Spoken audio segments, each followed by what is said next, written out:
cólon, conhecido também como intestino grosso, é um tubo largo e obviamente grosso, localizado no final do sistema digestivo. Ele é responsável por realizar a fase final da digestão. Sua função principal é então o armazenamento dos rejeitos sólidos para posterior evacuação. Existem condições que não permitem que o cólon funcione corretamente. Em alguns casos, podem resultar em câncer de cólon. O câncer de cólon, quando diagnosticado em sua fase inicial, tem um bom prognóstico, porém, aqueles diagnosticados tardiamente, não.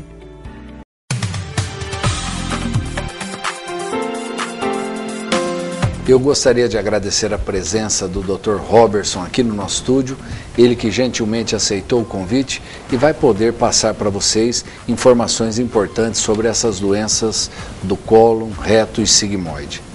Robertson, para iniciar o nosso programa, eu gostaria que você me falasse quais são as doenças mais comuns nesta região do nosso organismo, nessa região do nosso intestino.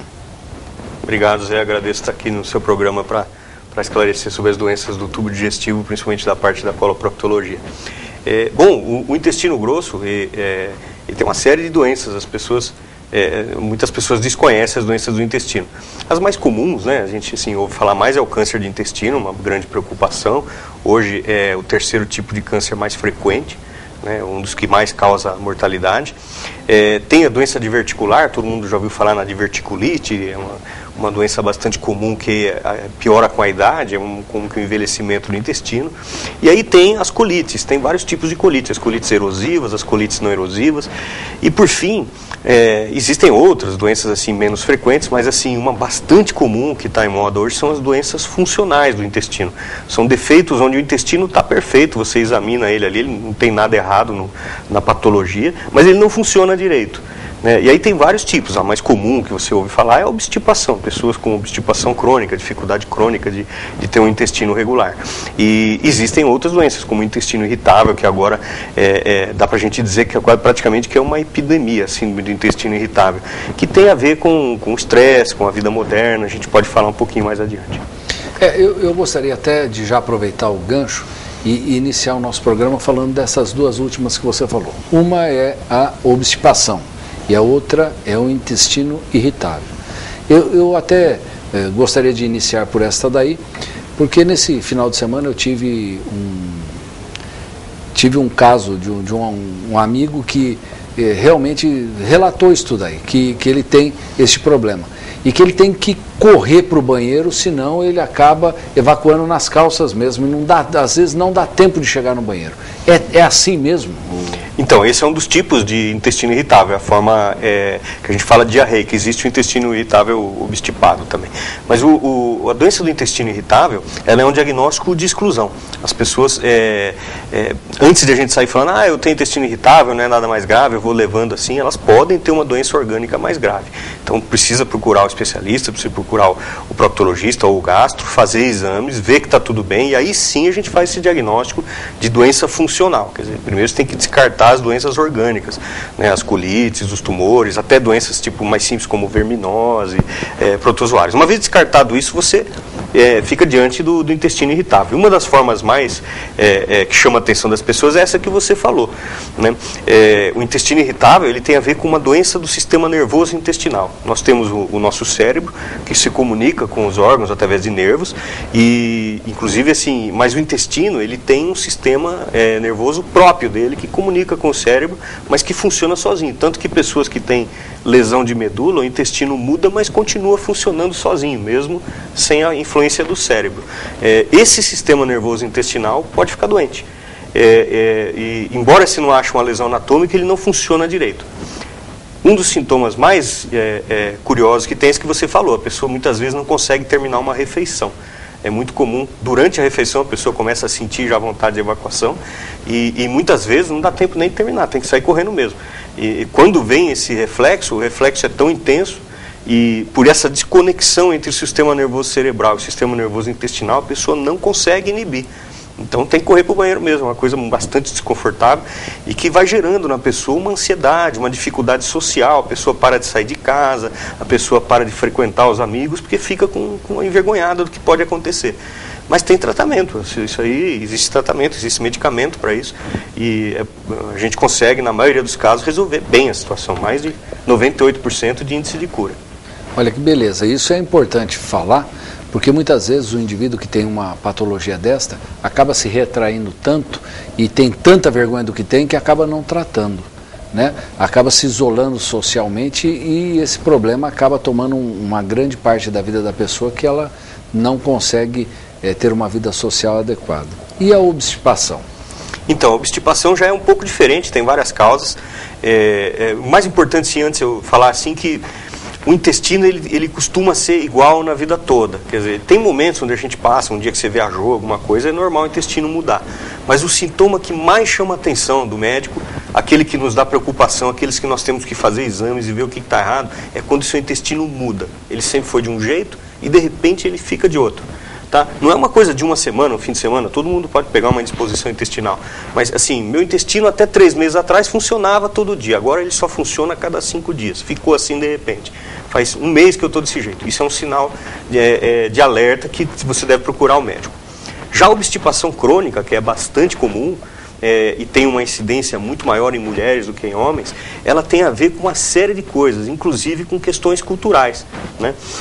Começa no período ali já da infância, final da infância, início da adolescência, onde a menina tem um desenvolvimento hormonal diferente do homem, e apesar de poder acontecer com homens também, deixando isso muito claro, mas começa a acontecer falhas de dieta, a pessoa muda a dieta, tem a questão de a pessoa ter vergonha, muitas vezes é uma família grande, as condições sanitárias às vezes não são as melhores, as meninas muitas vezes em colégios, e mesmo na rua, você não encontra às vezes um banheiro limpo, uma situação onde a pessoa se sinta mais à vontade, e a pessoa vai inibindo o seu reflexo evacuatório. Isso acontece de maneira inconsciente, a pessoa não tem onde eu ir no banheiro, então eu não vou. A pessoa começa a segurar. Isso, um mês, 2, não faz diferença, mas depois de 15 anos fazendo isso, o intestino vai perdendo a sua capacidade de regulação. Então é muito comum as mulheres, a partir dos 30 anos, começarem a procurar os consultórios médicos com uma obstipação. Faz 10 anos que o meu intestino não funciona e não tem mais nenhum remédio que eu tome que funcione. Isso é um processo crônico, onde você vai desligando os mecanismos de controle funcional do intestino. E também tem tratamento. Na verdade, eu falo para meus pacientes que assim, quando eles me procuram sempre muito ansiosos, porque já passaram em vários médicos e muitas vezes não tiveram essa orientação, eu falo assim, eu não sou mais médico aqui, eu viro o seu treinador. Você vai correr uma maratona. Se eu quiser hoje correr a São Silvestre, eu não vou conseguir, eu estou meio gordinho, estou fora de forma para fazer isso. Mas se eu treinar todo dia, eu consigo. Então você faz um programa de treinamento, uma reeducação intestinal, onde você vai ensinar a pessoa a não inibir o reflexo, fazer uma dieta adequada, comer frutas, legumes, verduras, reeducar o paladar. Muitas pessoas não conseguem mais comer vegetais, acostumaram a vida toda a comer só comida industrializada. Você reensina a pessoa a trazer de volta tudo aquilo que a natureza já tinha, que fazer o seu intestino funcionar na hora que ele deve funcionar. E você consegue melhorar bastante. Isso, estou falando de 50% dos casos de obstipação. Existem outros casos de obstipação, e isso é bastante incidente em homens também, que é uma doença que as pessoas nunca ouviram falar. Toda vez que eu falo isso no consultório, faz uma cara de surpresa, que é o anismo. Tem esse nome, foi colocado esse nome. O anismo, a tradução em português, ela é uma doença dos nervos do intestino, principalmente dos nervos da região do reto. É uma pessoa que, assim, ela tem vontade de evacuar. Ela sente o reflexo evacuatório de uma maneira normal, só que não consegue. Na hora que ela vai ao banheiro, ela faz uma força intensa, faz muita força, parece que a evacuação não funciona, parece que alguma coisa fecha na hora de evacuar. E é exatamente isso que é. A gente tem um nervo, que a função desse nervo é relaxar a musculatura do ânus para a gente conseguir fazer a evacuação. E uma doença desse nervo, do funcionamento desse nervo, faz com que ele funcione ao contrário. Na hora que a pessoa tenta evacuar, esse nervo fecha o ânus. E aí, isso aí tem tratamento também, só que é fisioterapia. Tem que ser feito o diagnóstico e depois quem trata isso é a fisioterapeuta sob orientação de um médico. Legal. É importante até a gente estar falando disso, porque, pelo que você falou, tem uma incidência alta até na população geral. E muitas vezes a pessoa se retrai e fica com vergonha de falar desse problema e até mesmo de tratar, né, Robertson? Sim, as pessoas fazem de tudo antes de ir no médico.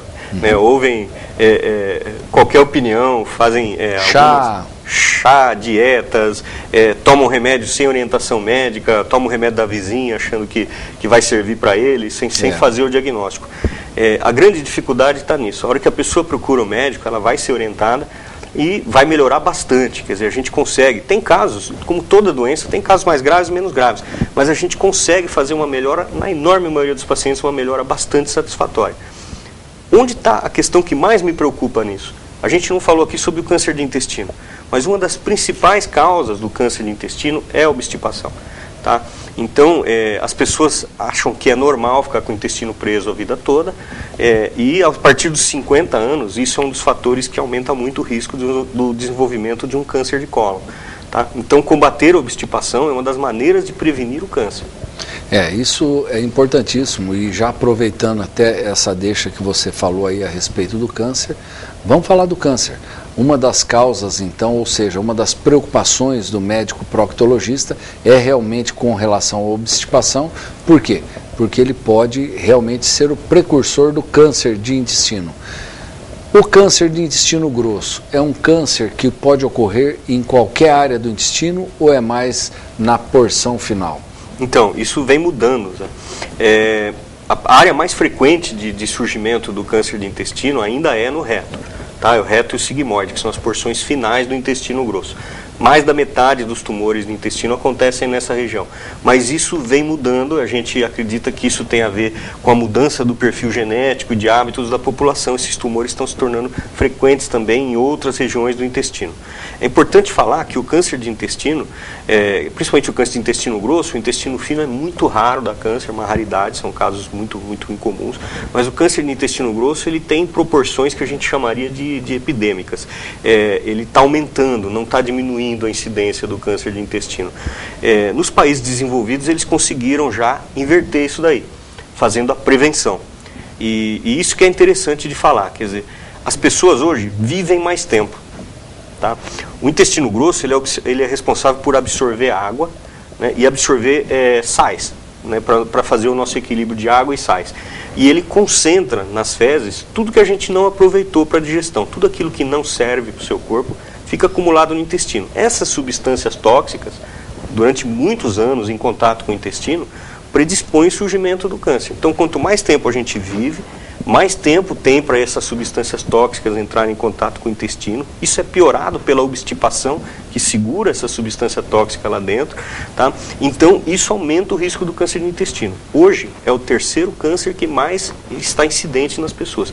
O primeiro é o de próstata, o de mama, né? Próstata em homens, mama nas mulheres. O terceiro já é intestino, antes era pulmão. Isso aí mudou o hábito de fumar, as pessoas diminuíram o hábito de fumo, e isso inverteu já o câncer de cólon, hoje já é o terceiro. É uma doença que dá para prevenir. E as pessoas têm um estigma muito grande sobre o câncer de cólon, porque sabe de alguém que morreu disso, as pessoas acham que é sempre muito grave. E não é verdade.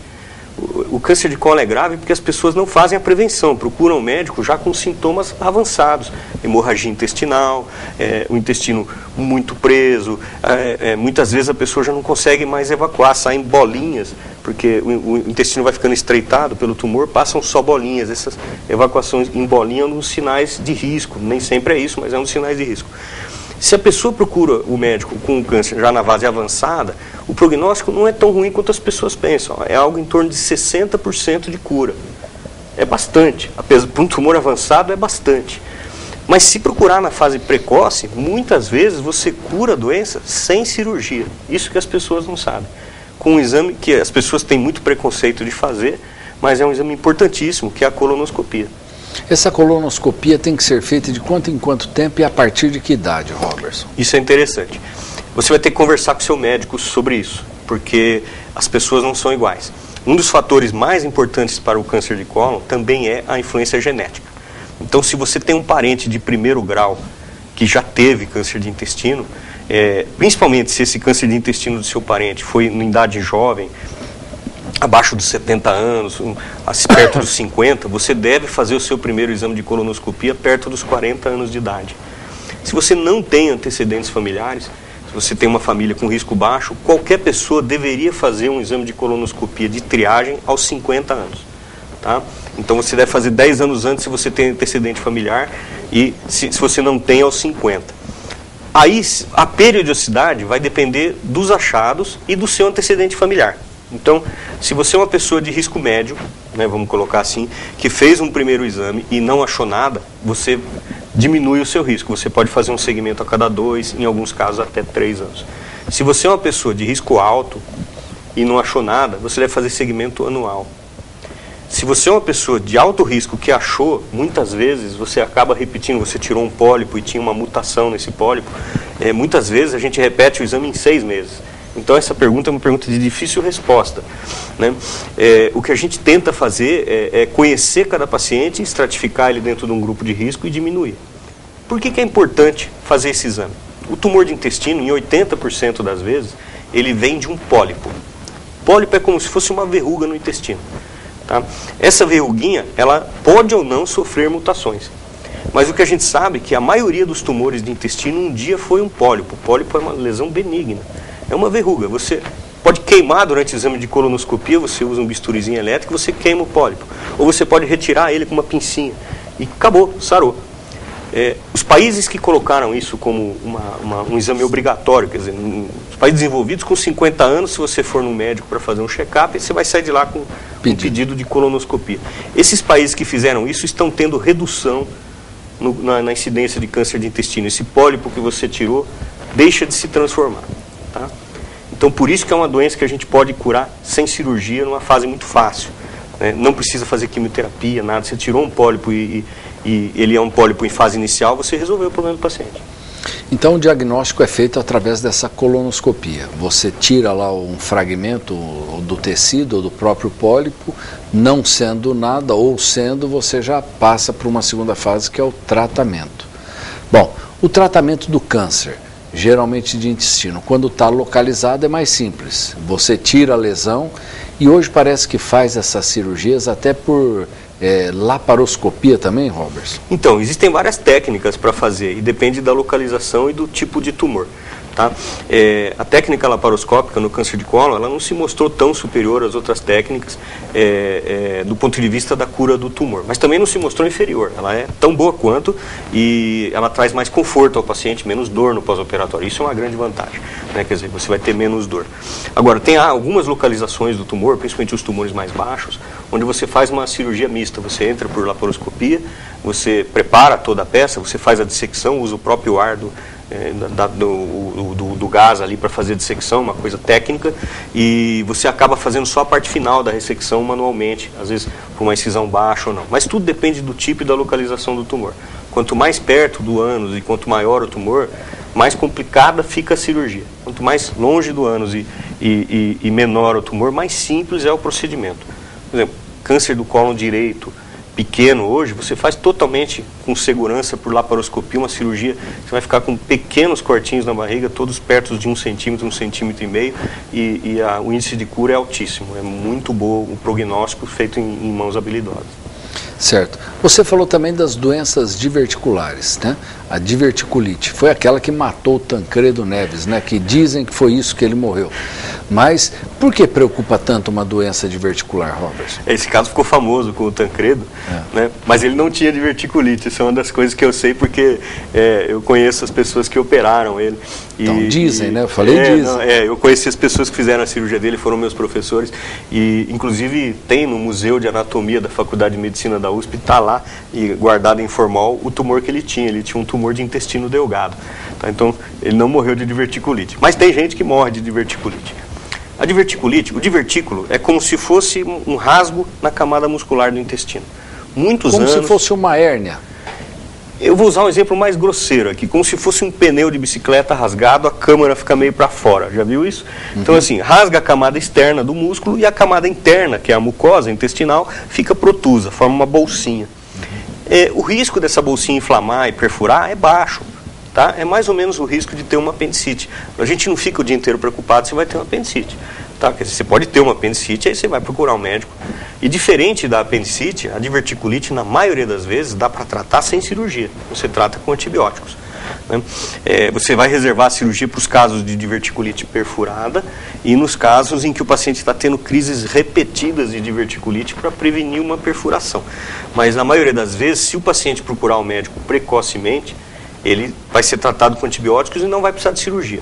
Os sinais de uma diverticulite são dor forte no abdômen, uma dor forte, localizada, dói um ponto, geralmente mais do lado esquerdo do corpo, tá, embaixo, é uma dor bem localizada, de início súbito, você está bem, de repente, começa a doer ali e fica bem forte.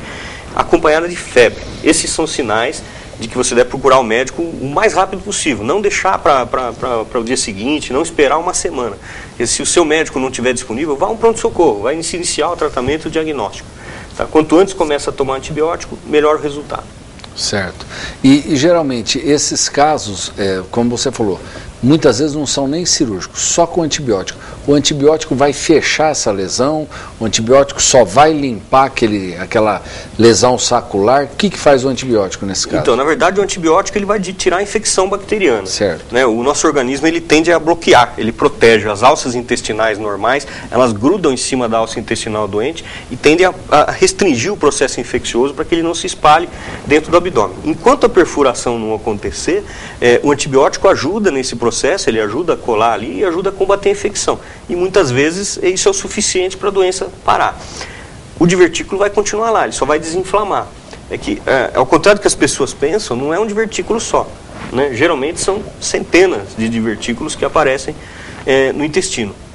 E qual que é a lógica da coisa? O ideal seria que a gente fizesse uma cirurgia, tirasse todos os divertículos ou segmento do intestino doente, ou desse ponto em todos eles. Essas ideias já foram tentadas. Mas o risco, nós estamos falando de operar intestino. E intestino é um local naturalmente contaminado por bactérias. Com toda a tecnologia que nós temos hoje, antibióticos, sempre é perigoso mexer no intestino. A gente deve evitar ao máximo fazer cirurgia intestinal. É um do conceito que o cirurgião proctologista tem, assim, operar somente quando muito necessário, pelo risco de infecção cirúrgica depois. Você está operando um local que tem fezes dentro. Tá? Então qual que é a nossa tristeza aí? O risco da cirurgia preventiva, muitas vezes, é maior que o risco de você ter uma diverticulite. Por isso que a gente só opera os pacientes que estão tendo crises repetitivas. O paciente que tem uma crise esporádica, a gente tende a tratar clinicamente. Então, você falou também que muitas vezes isso pode ser causado como aquele pneu de bicicleta que estufa para fora. Isso é por um aumento da pressão dentro do intestino? O indivíduo obstipado, ele tem uma maior chance de ter essas diverticulites? Sim. De novo, a obstipação é uma doença que causa outra doença. A doença diverticular pode aparecer várias causas, mesmo sem obstipação. Uma das causas dela é a contração descoordenada do intestino. Você tem uma região que contrai e a outra região embaixo contrai. A região do meio sofre uma hiperpressão. Isso ao longo da vida toda vai rasgando. Mas isso é muito mais frequente nos obstipados, tá? Essa contração descoordenada do intestino. Existem outras teorias para explicar. Existem fatores genéticos, mas o que a gente pode provar com certeza é que tratando a obstipação e desde criança, comendo uma dieta rica em verduras, rica em frutas e evitando a obstipação, você previne essa doença também. Certo. Você também falou das doenças inflamatórias do cólon. Quais seriam estas? São as colites. As colites são ainda um campo da proctologia pouco conhecido. A gente aprendeu muito nas últimas décadas sobre essas doenças, mas nós estamos aí já numa situação um pouco mais complicada, que são as doenças imunológicas do intestino. O intestino também tem um sistema imunológico próprio, tem que ter, porque ele combate ali as bactérias diretamente, e existem doenças do funcionamento desse sistema imunológico do intestino que levam à inflamação intestinal. As mais famosas, né, que as pessoas ouvirem falar, é a retocolite ulcerativa e a doença de Crohn. Tem esses nomes feios, e antigamente elas tinham um prognóstico, uma evolução muito ruim. Então essas doenças pegaram um estigma, as pessoas têm medo dessas doenças. Hoje o tratamento evoluiu muito. Infelizmente, no Brasil, os medicamentos utilizados para tratar essas doenças ainda são muito caros.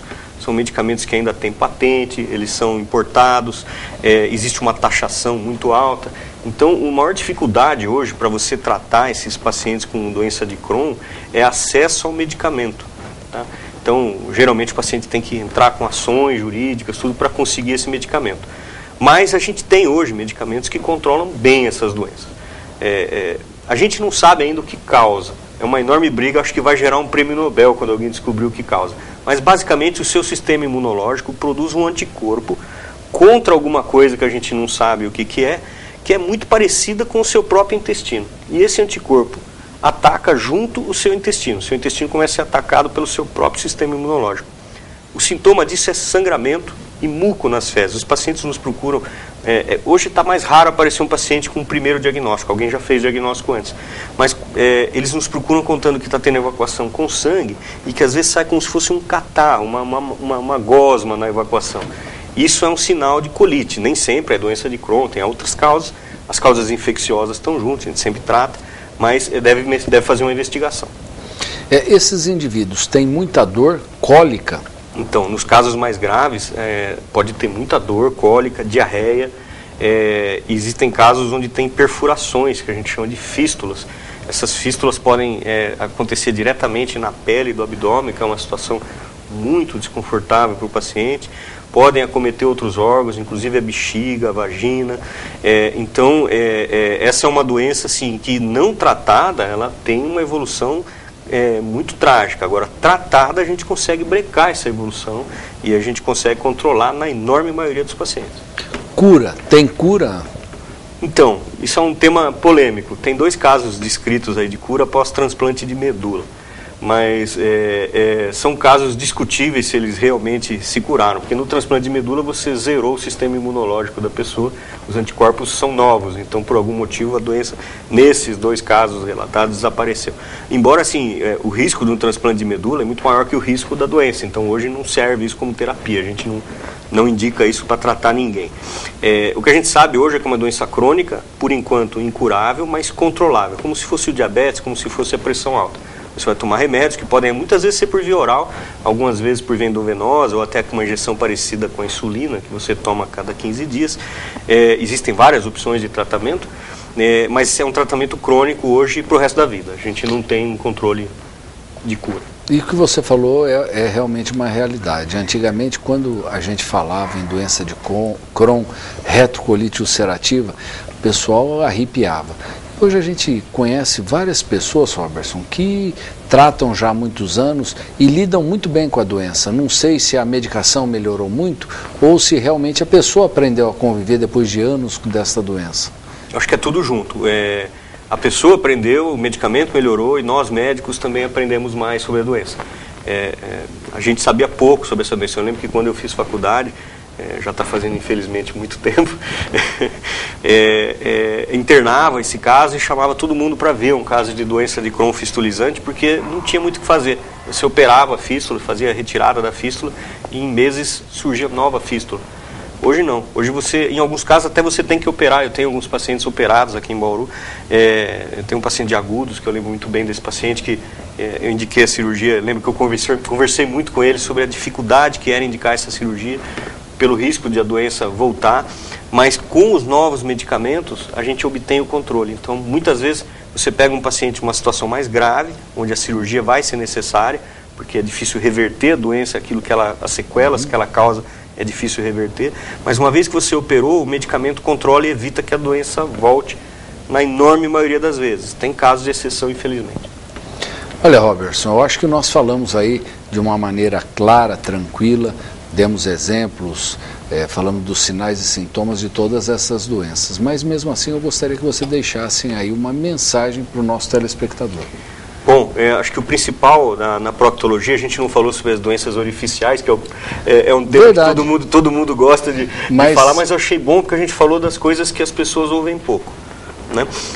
É combater o preconceito. Procure o seu médico, não tenha vergonha. A mesma coisa que o urologista fala, olha, o seu corpo ele tem todas as partes, inclusive o intestino e o ânus. Essas partes podem ficar doentes. Então, se você tem algum sintoma, alguma doença, principalmente sangramento e mudança de hábito intestinal, procure o médico, tá? Tem cura, as doenças são curáveis, a gente pode ajudar as pessoas na maioria das vezes se a gente pegar as doenças em fase inicial. Não deixe o problema piorar.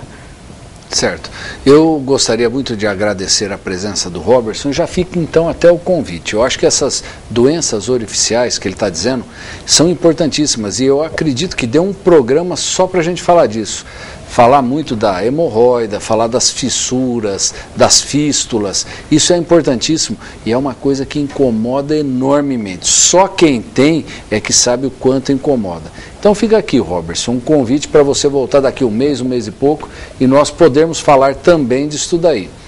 A vocês que nos assistiram, muito obrigado. Fica aqui o convite para que na semana que vem estejamos juntos aqui para mais um Prevê Saúde. Se ainda restaram algumas dúvidas a respeito deste assunto, queiram encaminhar para a TV Prevê, tenho certeza que o doutor terá o maior prazer em respondê-las. Muito obrigado e até a semana que vem.